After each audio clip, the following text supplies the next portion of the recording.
Hello बच्चों, कैसे हैं आप? बच्चों, अपने जन्म से लेकर आज तक हमने आसपास बहुत सारे परिवर्तन होते हुए देखे हैं, जैसे पक्की सड़कों का निर्माण, पुल का निर्माण, मेट्रो ट्रेन का निर्माण, तकनीक में व्यापक बदलाव। हम कहते हैं ना कि देश बहुत आगे बढ़ रहा है। तो बच्चों, आज हम विकास एवं इसके विभिन्न पहलुओं पर चर्चा करेंगे। सबसे पहले हम विकास का अर्थ एवं परिभाषा समझेंगे। विभिन्न श्रेणी के लोगों के विकास के विभिन्न लक्ष्य क्या होते हैं, इसके बारे में जानेंगे। हम राष्ट्रीय विकास के बारे में भी पढ़ेंगे। हम औसत आय निकालेंगे। हम देशों और राज्यों की तुलना के बारे में सीखेंगे। हम सार्वजनिक सुविधाओं के बारे में पढ़ेंगे। हम शरीर द्रव्यमान सूचकांक से संबंधित एक क्रियाकलाप करेंगे। हम मानव विकास रिपोर्ट और मानव विकास सूचकांक का अध्ययन करेंगे और हम संधारणीय विकास की आवश्यकता पर एक नजर डालेंगे। तो आइए बच्चों, शुरू करते हैं। सबसे पहले हम ये जानें कि विकास होता क्या है। तो हमारे जीवन यापन कैसे बेहतर हो, इन संभावनाओं को वास्तविक रूप से प्राप्त करने के चरणों को ही विकास कहते हैं। यानी कि ये स्टेजेस में होता है, एकदम से नहीं होता है। संयुक्त राष्ट्र संघ के अनुसार विकास का तात्पर्य है सामाजिक व्यवस्था, सामाजिक संरचना, संस्थाओं व सेवाओं की बढ़ती क्षमता जो संसाधनों का उपयोग इस प्रकार से कर सके जिससे जीवन स्तर में अनुकूल परिवर्तन आए। इसका अर्थ यह हुआ सामाजिक व्यवस्था यानी कि व्यक्ति और समूह के बीच में समन्वय। सामाजिक संरचना, इसका अर्थ हुआ कि समाज के विभिन्न वर्ग में जो लोग रहते हैं उनके बीच आपस में समन्वय। संस्थाओं जैसे कि स्कूल्स, कॉलेजेस, यूनिवर्सिटीज, हॉस्पिटल्स, इनकी गुणवत्ता को बढ़ाना। सेवाओं जैसे कि डॉक्टर्स, टीचर्स, लॉयर्स, इनकी गुणवत्ता को बढ़ाना। अब मान लीजिए कि हम गवर्नमेंट ने मेरे लिए कोई पॉलिसी बनाई है, अब मुझे पता ही नहीं है कि ये नीति मेरे विकास के लिए बनी है, तो मैं इसका उपयोग करूंगी कैसे? तो इसके लिए इन सारी चीजों में आपस में समन्वय स्थापित करना बहुत आवश्यक होता है, जिससे कि समाज में अनुकूल परिवर्तन आए।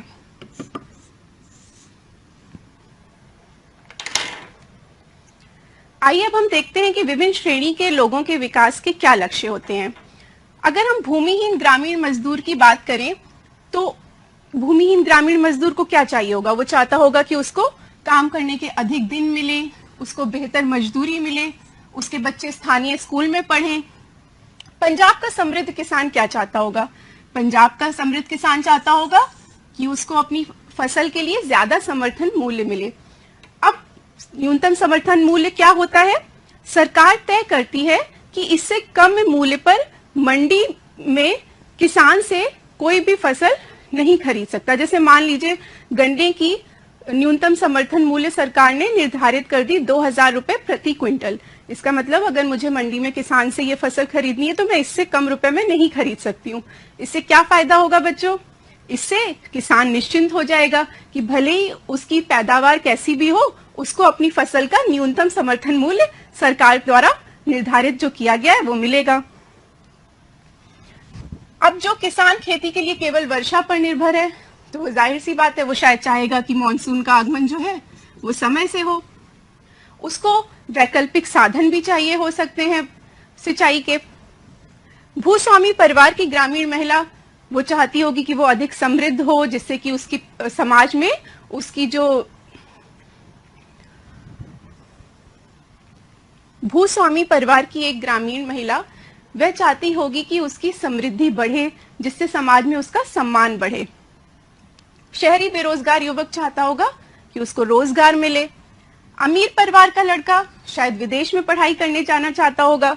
इसी प्रकार से अमीर परिवार की एक लड़की भी शायद विदेश में पढ़ाई करने जाना चाहती होगी। नर्मदा घाटी का एक आदिवासी क्या चाहता होगा? जैसा कि आप देख रहे हैं कि आजकल बिजली के उत्पादन के लिए वनों को काटकर बांध बनाए जा रहे हैं। अब ये जो आदिवासी होते हैं ये कहाँ रहते हैं? ये तो वनों में रहते हैं, उनका तो घर ही यही है। तो अगर हम उन वनों को काटकर वहां पर बांध बना देंगे तो वो तो घर से बेघर हो जाएंगे। तो इस प्रकार का विकास जो होगा उनके लिए बहुत ही हानिकारक होगा। अब इस तालिका से ये बात स्पष्ट होती है कि लोगों के विकास के लक्ष्य भिन्न हो सकते हैं। एक के लिए जो विकास है ये आवश्यक नहीं कि दूसरे के लिए भी वही विकास हो। और आय संबंधी लक्ष्य हमें पता चला कि हमें नियमित कार्य चाहिए होता है, हमें बेहतर मजदूरी चाहिए होती है अपने कार्य की, हमें उत्पादों की उचित कीमत चाहिए होती है। आय के अतिरिक्त भी हमारे लक्ष्य होते हैं, जैसे बराबरी का व्यवहार, स्वतंत्रता, सुरक्षा, सुविधा। मान लीजिए कि मेरी नौकरी कहीं बाहर लग जाती है, मेरी आय तो बहुत अच्छी है लेकिन मुझे अपने परिवार से अलग होना पड़ रहा है, तो हो सकता है कि मैं नौकरी ना करूं क्योंकि मुझे उसमें उतनी सुरक्षा महसूस नहीं हो रही है। इसका अर्थ ये होता है कि विकास के लिए लोग मिले जुले लक्ष्यों को देखते हैं।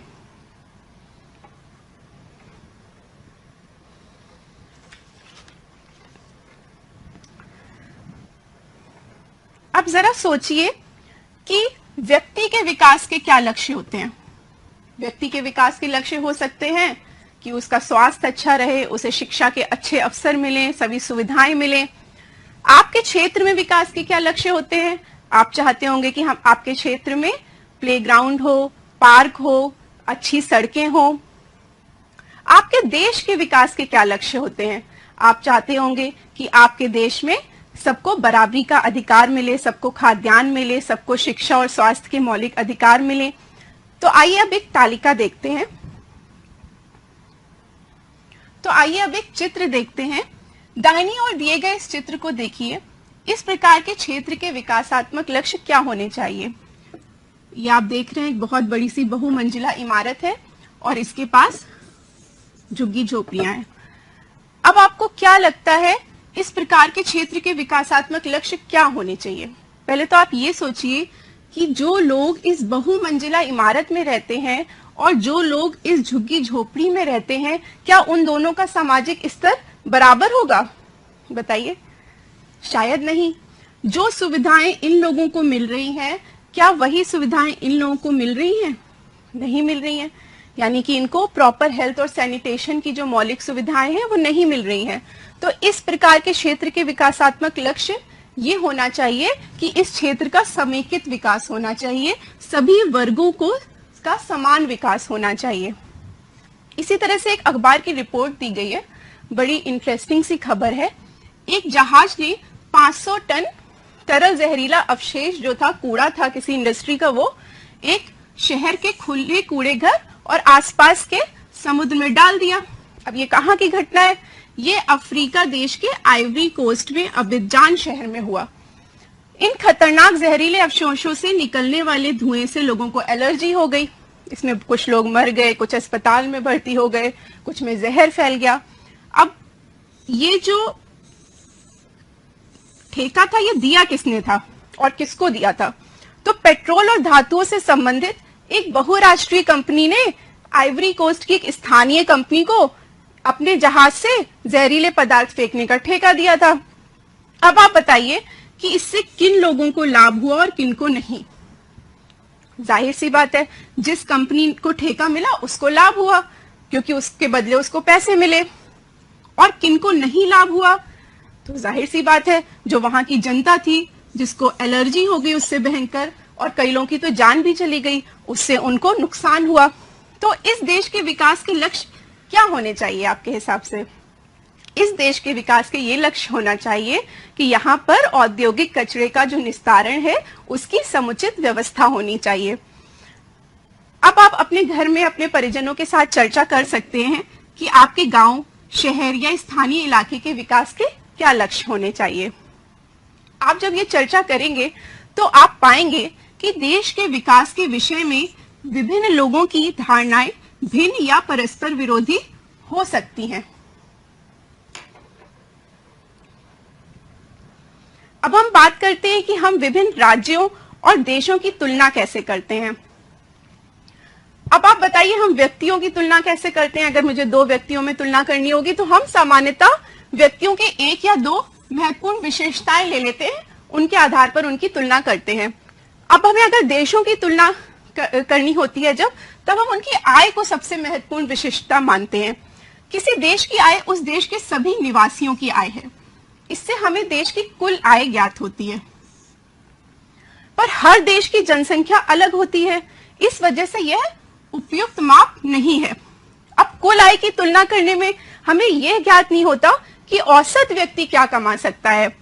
विश्व बैंक की विकास रिपोर्ट के अनुसार देश का वर्गीकरण करने में इसी मापदंड का प्रयोग किया जाता है। वर्ष 2017 में जिन देशों की प्रति व्यक्ति आय US डॉलर 12,056 प्रति वर्ष या उससे अधिक थी वे समृद्ध देश थे। US डॉलर 995 प्रति वर्ष या उससे कम उन्हें निम्न आय वाला देश कहा जाता है। भारत मध्य वर्ग के देशों में आता है क्योंकि उसकी प्रति व्यक्ति आय US डॉलर 1820 प्रति वर्ष थी।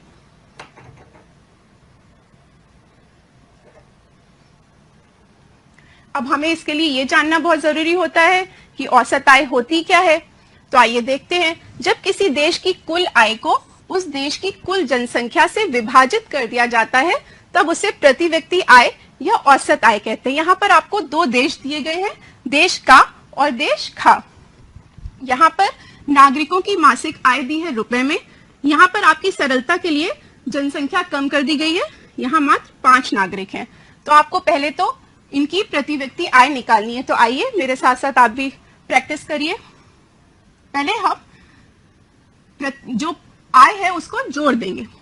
9,500, 10,500, 9,800, 10,000, 10,020, 10,200, ये हो गया आपका 50,000। और कितने लोग हैं? 5 लोग हैं। तो इसको 5 से विभाजित कर देंगे। ये देश कौन सा है? ये देश का है। तो ये कितना आ जाएगा? ये आ जाएगा 10,000। तो हम यहाँ पर इसको भर देते हैं, इसको लिख देते हैं 10,000। अब हम देश खा देखते हैं। देश खा में 500, 500, 500, 500, 48,000। हम पहले सबको ऐड कर लेते हैं, सबको जोड़ लेते हैं, तो हमें कुल आय पता चल जाएगी। ये भी आई हमारी।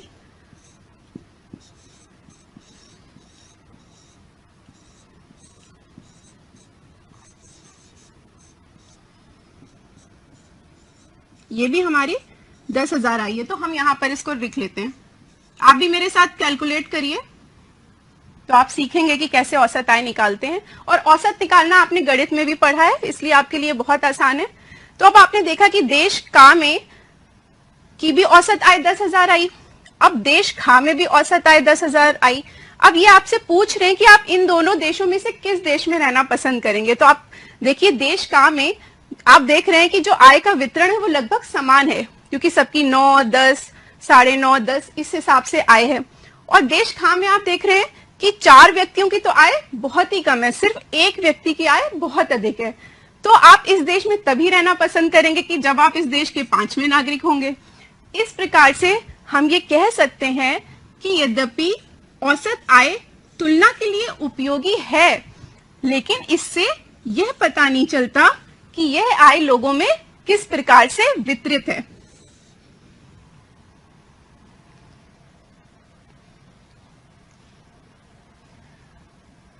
अब हम ये तालिका देखते हैं।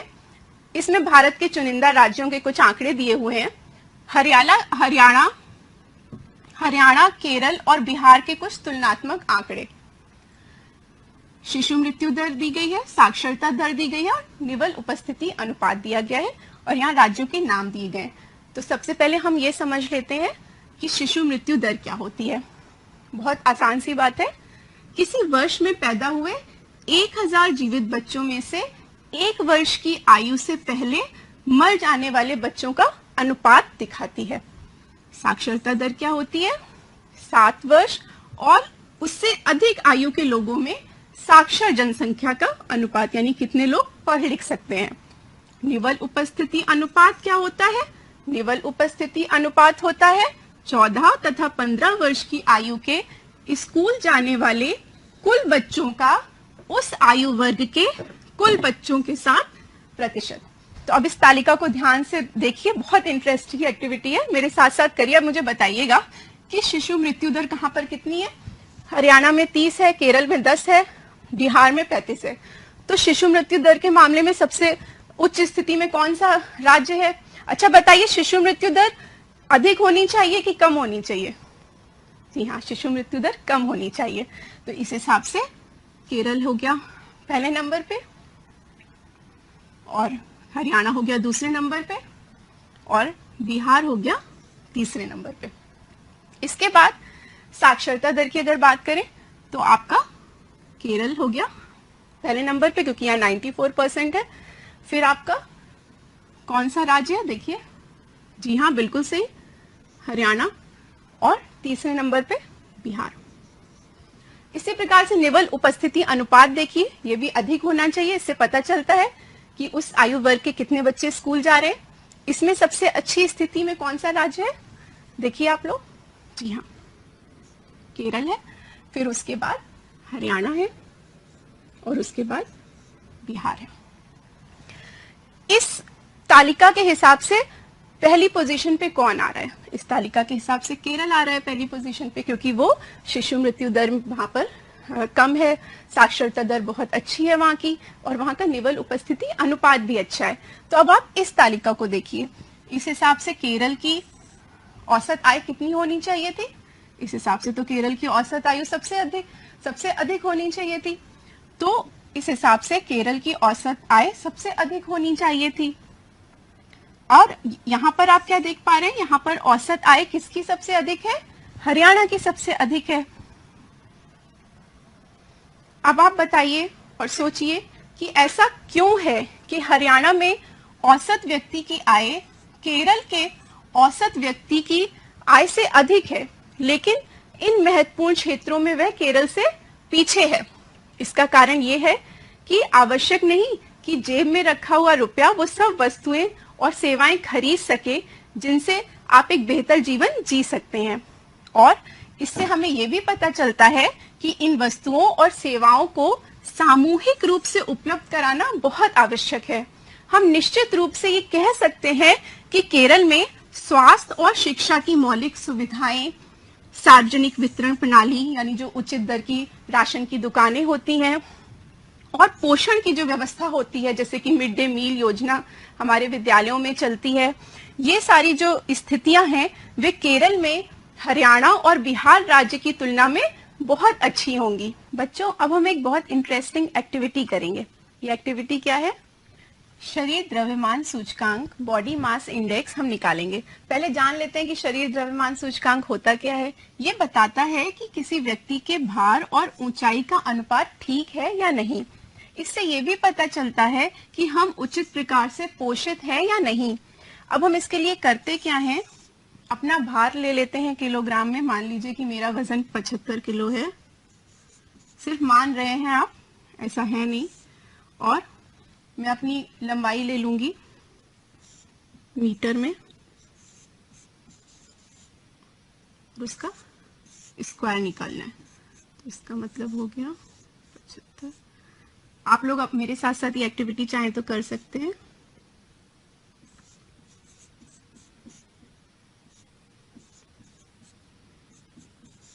देखिए, आप अपने वजन को अपनी लंबाई के, जो कि मीटर में है, उसका वर्ग निकालेंगे, उससे विभाजित कर देंगे, तो ये आ गया। और इसके लिए रिकमेंडेशंस दी गई है कि यदि ये वैल्यू जो आपकी आई है ये 18.5 से कम है तो अल्प पोषित है, 18.5 से 25 है तो सामान्य है, और 25 से अधिक है तो अति भारित है। तो ये वैल्यू आई है 24.5, यानी ये सामान्य वैल्यू है। अब इसके बाद हम एक और तालिका देखते हैं, ये बहुत इंपॉर्टेंट है। यूनाइटेड नेशन डेवलपमेंट प्रोग्राम द्वारा प्रकाशित ये मानव विकास रिपोर्ट है। ये देशों की तुलना करती है लोगों के शैक्षिक स्तर, स्वास्थ्य की स्थिति और प्रति व्यक्ति आय के आधार पर।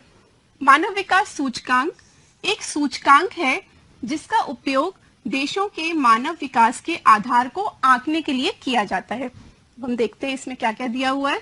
इसमें एक तरफ देशों के नाम दिए हुए हैं और दूसरी तरफ उनकी सकल राष्ट्रीय आय, प्रति व्यक्ति आय अमेरिकी डॉलर में, क्रय शक्ति क्षमता दी गई है, जन्म के समय संभावित आयु दी गई है उस देश की, विद्यालयी औसत आयु, और विश्व में मानव विकास सूचकांक। जैसे कि रिपोर्ट कार्ड पहले होता था, हम लोगों को क्लास में पोजीशन दी जाती थी, सारे सब्जेक्ट्स के आधार पर कि मैंने हर सब्जेक्ट में कैसा परफॉर्म किया है, उसी तरह से कुछ ये भी होता है। अब आप इसमें देखिए कि सकल राष्ट्रीय आय प्रति व्यक्ति में, प्रति व्यक्ति आय हमने अभी पढ़ी क्या होती है। अब क्रय शक्ति क्षमता क्या होती है? क्रय शक्ति क्षमता होती है कि गिवन यूनिट ऑफ मनी से हम कितने रुपए की गुड्स और सर्विसेज खरीद सकते हैं।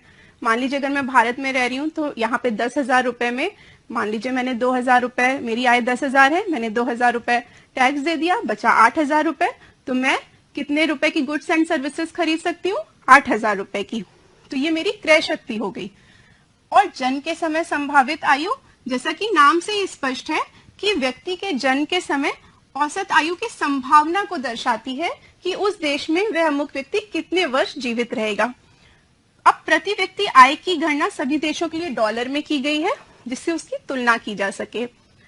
और विद्यालयी औसत आयु का अर्थ है कि विद्यालय में औसतन किसी देश में किसी व्यक्ति ने विद्यालय में कितने वर्ष व्यतीत किए, और उसी हिसाब से विश्व में मानव विकास सूचकांक का क्रमांक दिया हुआ है। अब अगर हम इस तालिका को देखें तो हम पाएंगे कि इसमें श्रीलंका, भारत, म्यांमार, पाकिस्तान, नेपाल और बांग्लादेश, इन सब में सबसे ऊपर कौन है?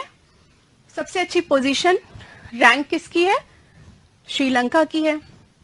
अब आप देखिए कि यद्यपि नेपाल और बांग्लादेश की प्रति व्यक्ति आय भारत की तुलना में कम है, लेकिन फिर भी भारत से आयु संभावता में वो पीछे नहीं है। ये देखिए, भारत की प्रति व्यक्ति आय देखिए और आयु संभाविता आय देखिए।